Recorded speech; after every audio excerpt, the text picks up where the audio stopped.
think that efforts to whittle back on Dodd-Frank will be successful, and what do you think the import is of that? Well, they've been successful in two areas where a veto power has worked. First, the absolute refusal of a sufficient number to block confirmation to a filibuster to confirm the head of the Consumer Bureau.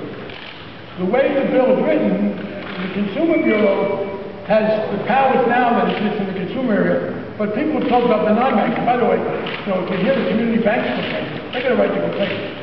If only entities known as banks had made mortgage loans, we would not be in this trouble. It was the non-bank lenders that caused all the problem. One of the things we did is to extend the powers of the Consumer Bureau to the non-banks, to the payday loans, to the check cashing. But those powers don't become effective until the record is confirmed. So yes, they have unfortunately retarded our ability to extend consumer protection. Secondly, most outrageously, when they endanger the system, is to fund the Commodity Futures Trading Commission to actively regulate derivatives. Those two are hurting.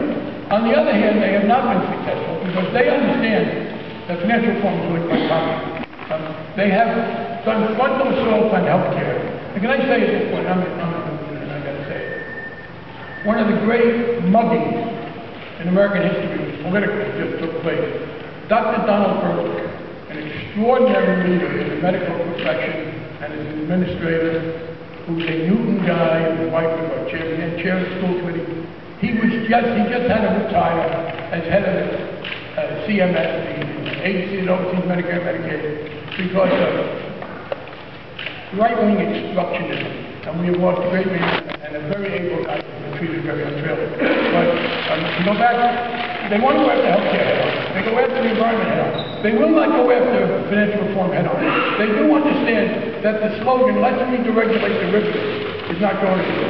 The Consumer Bureau is popular, making people outlawing subprime loans, which happens, by the way, subprime loans were outlawed in the legislation that I tried to pass in 2007 and became law in 2010. No Republican during their time ever did anything to retard subprime loans being given to people who shouldn't get them.